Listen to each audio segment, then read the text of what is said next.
కంచర్లపురం అంతా హడావుడిగా ఉంది. అందరూ రోడ్డు మీద ఎవరికోసమో ఎదురు చూస్తూ ఉన్నారు. ఒక వీధి మొత్తం చాలా హడావుడిగా ఉంది. అప్పుడే పళ్ళమ్ముకుంటున్న కాంతమ్మ దాన్నంతా చూసి అక్కడున్న సంధ్యతో ఇలా అంటుంది. ఏంటమ్మా, వీధంతా చాలా హడావుడిగా ఉంది. అందరూ ఎవరికోసమో ఎదురు చూస్తున్నట్టున్నారు. ఇంతకీ ఎవరైనా రాజకీయ నాయకుడు వస్తాడా లేక సినిమా హీరో వస్తాడా? అవునే కాంతం, నిన్ను పెళ్లి చేసుకోవడానికి సినిమా హీరో వస్తున్నాడంట. అందుకే మేమందరము ఇక్కడ నిలబడి వింతగా చూస్తున్నాం. ఛీ, పోండమ్మా, నా మొగుడు బతుకుండగా ఇంకో పెళ్ళంటే బాగోదేమో. ఓసిని, నీ మొగుడు బతుకుండగా సినిమా హీరోనే పెళ్లి చేసుకుందామనే నీ ఆశకు కూడా హద్దుండాలే. మళ్ళీ సిగ్గుపడుతున్నావు చూడు. అబ్బా, మీ పరాచకాలాపి విషయమేంటో కాస్త చెప్పండి అమ్మాయి గారు. ఆ విషయం చెప్తే నువ్వు కూడా నిజంగా ఇక్కడే నిలబడిపోయి అలాగే చూస్తూ ఉంటావు. అంత గొప్ప విషయం మరి. అబ్బబ్బా, నన్ను ఊరించకుండా విషయం ఏంటో చెప్పండి అమ్మాయి గారు. అదేనే, ఆ గయ్యాల సూరం ఉంది కదా, వాళ్ళ అబ్బాయి వినోద్కి మీనా అనే అమ్మాయితో పెళ్లి చేసిందంట. అది కూడా ఎవరికి తెలియకుండా. ఇప్పుడు ఆ అమ్మాయి వాళ్ళు వస్తున్నారు. అందుకే అది ఎవరా అని అందరూ ఎదురు చూస్తున్నారు. వామ్మో, ఆ గయ్యాల సూరమ్మ కోడలా అంటే ఖచ్చితంగా చూడాలి. పాపం ఆ పిల్ల బతుకు ఏమవుతుందో ఏమో. చుట్టుపక్కల ఊళ్ళో ఎవరు కూడా ఆ ఇంటికి కోడలుగా పంపించడానికి భయపడి ఆ అబ్బాయికి ఇన్ని రోజులు పెళ్ళే కాలేదు. ఇప్పుడు ఎవరి గొంతు కోసిందో ఏమో పాపం. ఇంతలో వినోద్, అతని భార్య మీనా, అతని తల్లి సూరమ్మ ముగ్గురు కూడా అలా నడుచుకుంటూ వస్తూ ఉంటారు. అందరూ కూడా ఆమెనే చూస్తూ ఉంటారు. మీనా చిన్నగా గుసగుసలాడుతూ తన భర్తతో ఇలా మాట్లాడుతుంది. ఏంటండి, అందరూ ఏదో సినిమా షూటింగ్ లాగా చూస్తున్నారు. మరికొందరైతే బలివ్వడానికి మేకపిల్లను తీసుకెళ్తే ఆ మేకపిల్లను జాలిగా చూస్తున్నట్టు చూస్తున్నారు. ఏమైంది? అలా ఏం లేదు. నాకు 30 సంవత్సరాలు వచ్చిందాకా పెళ్లి కాలేదు కదా, అబ్బాయిని చేసుకున్న అదృష్టవంతురాలు ఎవరా అని చూస్తున్నారు. నువ్వేం కంగారు పడకు. అందుకే ఆమె సరే అని ముందుకు నడుస్తుంది. కొంచెం దూరం నడిచిన తర్వాత వాళ్ళ ముగ్గురు ఒక పెద్ద ఇంటి ముందు ఆగుతారు. ఆ పెద్ద ఇంటిని చూసి మీనా సంతోషపడుతూ, అబ్బా, ఇంత పెద్దిల్లు మనదేనా? భలే ఉందండి. మీనా, నువ్వు పొరపాటు పడుతున్నావు. ఈ ఇంటి వెనకాల ఒక ఇల్లు ఉంటుంది. ఆ ఇల్లే మనది. మనముండేది అక్కడ. ఇది కూడా మన ఇల్లే అనుకో. కానీ అద్దెకిచ్చాము. మన ఇంటికి వెళ్ళాలంటే ఈ ఇంటిని దాటి వెళ్ళాలి. మీనా అవునా అన్నట్టుగా అలా చూస్తూ ఉంటుంది.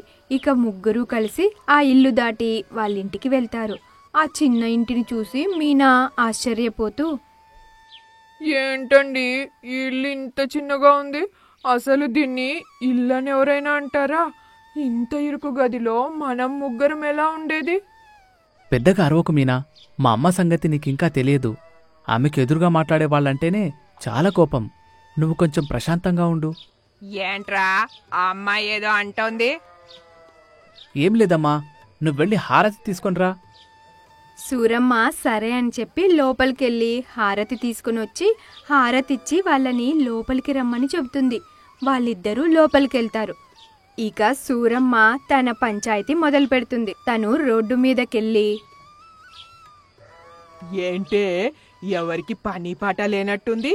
నా కోడల వైపే అందరూ విచిత్రంగా చూస్తున్నారు. మా ఇంటి సంగతులు మీకెందుకు? మీ కాపురాలు మీరు చక్కబెట్టుకోండి. ఇంకొకరి ఇంటి మీద పడి ఏడాల్సిన అవసరం లేదు. వెళ్తారా లేదా ఇక్కడి నుండి అంటూ అందర్నీ తిట్టడం మొదలు పెడుతుంది. ఇక అక్కడ ఉన్న వాళ్ళందరూ, వామ్మో, ఈమె పంచాంగం మొదలు పెడితే ఇక ఆపదు, ఎవరి మటుకు వాళ్ళు వెళ్ళడం చాలా మంచిది అని అక్కడ వాళ్ళు భయపడి వెళ్ళిపోతారు. లోపల ఉన్న మీనా మాత్రం చాలా భయపడుతూ బయటికి వస్తుంది. అత్తగారు అంత పెద్ద పెద్దగా అరుస్తూ చాలా మాటలు అనడంతో చాలా భయపడుతూ తన భర్త దగ్గరికి వెళ్ళి, ఏమండి, ఏంటండి అత్తగారు అలా అరుస్తున్నారు? నా దగ్గరకు వచ్చినప్పుడు అసలు నోట్లో నాలుకలేని దానిలాగున్నారు. ఇప్పుడేమో తన విశ్వరూపం చూపిస్తోంది. మీరు నన్ను మోసం చేసి పెళ్లి చేసుకోలేదు కదా. నాకు చాలా భయంగా ఉందండి. అత్తగారు గయ్యాలి ఏమో అని. బయట ఉన్న వారంతా నన్ను వింతగా చూసినప్పుడే నాకు ఆ అనుమానం వచ్చింది. ఇప్పుడు అదే నిజమైంది. మీనా, నువ్వు అనుకున్నట్టుగా మా అమ్మ గయ్యాళి కాదు. ఊరికే ఎప్పుడన్నా కోపం వస్తే అలా మాట్లాడుతుంది. ఆ మాటలకి మీనా తన మనసులో, ఓరి భగవంతుడా, అనాథాశ్రమంలో ఉండే నన్ను పెళ్లి చేసుకోవడానికి వచ్చినప్పుడే నేను అర్థం చేసుకొని ఉండాల్సింది. ఏదో దేవుడు నాకు గొప్ప అవకాశం ఇచ్చాడనుకున్నా. కుటుంబం లేని నాకు కుటుంబం ఇచ్చాడనుకున్నా, కానీ ఇలా నరకంలోకి తీసుకొస్తాడని అనుకోలేదు అని చాలా బాధపడుతూ ఉంటుంది. ఇంతలో అత్తగారు లోపలికొచ్చి, ఓసే మీనా, అరిచి అరిచి గొంతు బాగా ఎండిపోయింది. మంచినీళ్ళు తీసుకురా. అలాగే వేడివేడిగా ఏదైనా చేసి పెట్టు. ఆ మాటలకి మీనా కంగారు పడిపోయి వెంటనే తను సరే అత్తయ్యా అంటూ నీళ్లు తీసుకొచ్చి ఇస్తుంది. తర్వాత స్వయంగా వంట చేసి అత్తగారికి పెడుతుంది. అత్తగారు దాన్ని తింటూనే, ఒసేయ్ మీనా, ఏంటే ఇందులో ఉప్పు లేదు, కారం లేదు, చప్పగా చచ్చింది. ఆశ్రమంలో సరైన తిండి ఉండదని ఇక్కడ కూడా ఉండదనుకున్నావా? ఇక్కడ నీకు ఏది కావాలంటే అది దొరుకుతుంది. మాకు శుభ్రంగా వండిపెట్టి నువ్వు ఇల్లు బాగా చూసుకో. అదిగో నెల నెల అక్కడ బిల్డింగ్ కనిపిస్తోందే, ఆ బిల్డింగ్ మనదే. అక్కడికెళ్ళి డబ్బులు వసూలు చేసుకొని రావాలి. ఎవరన్నా ఇవ్వలేదంటే వెంటనే నాకొచ్చి చెప్పాలి. అక్కడ వారందరికీ నా గురించి తెలుసులే, కాబట్టి ఇవ్వను అన్న మాటే ఉండదు. ఆ రోజు మాత్రం కష్టంగా గడిచిపోతుంది. రాత్రి సమయం అందరూ ఒకచోట నిద్రపోతారు. అత్తగారు కొత్తగా పెళ్ళైన వాళ్ళని కూడా లేకుండా వాళ్ళ దగ్గరే ఉంటుంది. చూస్తుండగానే తెల్లారిపోతుంది. మరుసటి రోజు ఉదయం అత్తగారు నిద్రలేస్తుంది. కానీ మీనా ఇంకా పడుకొనే ఉంటుంది. దాన్ని చూసిన సూరమ్మ చాలా కోపంగా బకెట్తో నీళ్లు తీసుకొని ఆమె మీద పోస్తూ ఉండగా ఇంతలో వినోద్ అక్కడికొచ్చి అడ్డుకుంటాడు. అమ్మా, నీకు కొంచెమైన బుద్ధుందా? నీ బుద్ధిని మార్చుకోకపోతే ఇంకా పద్ధతిగా ఉండదు. నా భార్యని ఇబ్బంది పెట్టొద్దు అంటూ కోపంగా తిట్టడం మొదలు పెడతాడు. ఇక సూరమ్మ కూడా తిట్టడం మొదలు పెడుతుంది. ఇంట్లో సామాన్లన్నీ పగిలిపోతుంటాయి. ఇంతలో మీనా ఒక్కసారిగా నిద్రలేస్తుంది. అక్కడ వాళ్ళిద్దరూ ఎందుకు గొడవ పడుతున్నారో తనకు అస్సలు అర్థం కాలేదు. ఒసే మీనా, నువ్వింట్లోకొచ్చావు. ఏ రోజు నోరు విప్పని నా కొడుకు నా మీదే నోరు విప్పాడు. నన్ను నానా మాటలంటున్నాడు. వెళ్ళవే అంటూ కాలుతో ఒక్క తన్ను తంతుంది. అమ్మా, ఎంత పని చేశావమ్మా? అత్తయ్య, ఇదేం పద్ధతిగా లేదు. మీరు మంచివాళ్ళనుకొని నేను మీ ఇంటికి కోడలుగా వచ్చాను. నన్ను ఇంత కష్టపెడతారనుకోలేదు. ఏంటే ఎక్కువ మాట్లాడుతున్నావు? నా సంగతి నీకు తెలీదు అంటూ ఆమె దగ్గరకొచ్చి ఇష్టం వచ్చినట్టు కొడుతుంది. ఆమె పెద్ద పెద్దగా, అత్తయ్యా, వద్దత్తయ్యా, దయచేసి నన్ను కొట్టద్దత్తయ్యా, నన్ను కొట్టకండి అంటూ అరుస్తూ పైకి లేస్తుంది. అత్తగారు గుర్రు పెడుతూ నిద్రపోతుంటారు. ఏంటి ఇదంతా కళ? టైం ఎంతైంది? అమ్మో, తెల్లారిపోయింది. ఇప్పుడు నేను పని చేయకపోతే ఆ కళలో ఏదైతే కనపడిందో అదే నిజమవుతుంది అంటూ హడావుడిగా బయటికి వెళ్తుంది. చుట్టుపక్కల ఉన్న వాళ్ళందరూ నిద్ర లేచుంటారు, కానీ ఇంటి ముందు ఎవ్వరూ శుభ్రం చేసుకోరు. ఒక్క ముగ్గు కూడా ఉండదు. మీనా ఆశ్చర్యంగా చూస్తూ, సరే నాకెందుకులే అని మొత్తం శుభ్రం చేసి ముగ్గు వేస్తుంది. ఏంటి మీరందరూ చాలా వింతగా చూస్తున్నారు? ఎప్పుడు మీరు ఇంటి ముందు ముగ్గేసుకోరా? లేకపోతే ముగ్గేయడం నేరమా ఏంటి? అదేం కాదమ్మా, మీ అత్తగారింటి ముందు ముగ్గు వేసిన తర్వాతే మిగిలిన వాళ్ళు ముగ్గు వేయాలి. పైగా మీ అత్తగారు వేసిన ముగ్గు కంటే అందంగా కూడా వేయకూడదు. అలా వేస్తే ఇక మా జుట్టు పట్టుకొని బయటికి ఈడ్చి తంతుంది. మీ అత్తగారికి ఇక్కడున్న వాళ్ళందరూ భయపడతారు. ఆమెకు తెలియకుండా చీమ కూడా చిటుక్కుమనదు తెలుసా? ఎందుకు ఆమెంటే అంత భయం?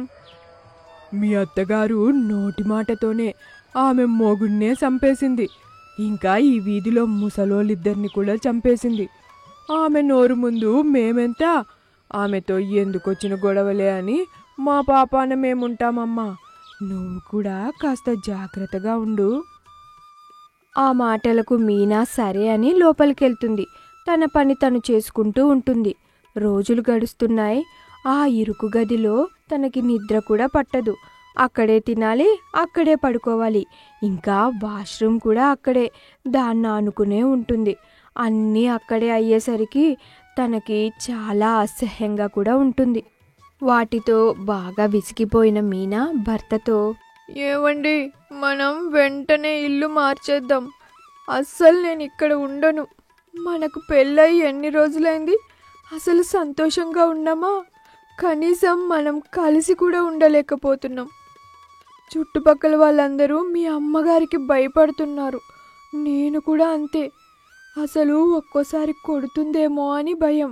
నేనేం చేసినా తిడుతూనే ఉంటుంది. దయచేసి మనం ఇంకో ఇంటికి మారిపోదామండి.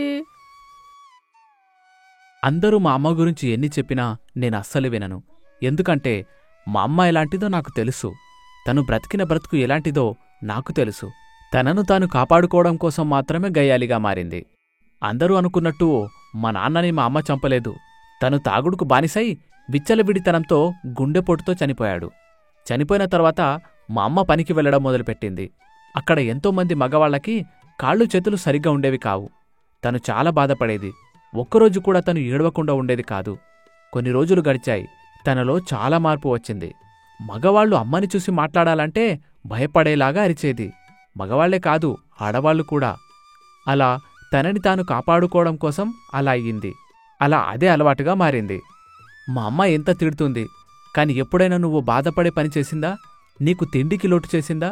నువ్వేది అడిగినా తానే స్వయంగా నా చేత తెప్పించేది. అంత ప్రేమ నువ్వంటే.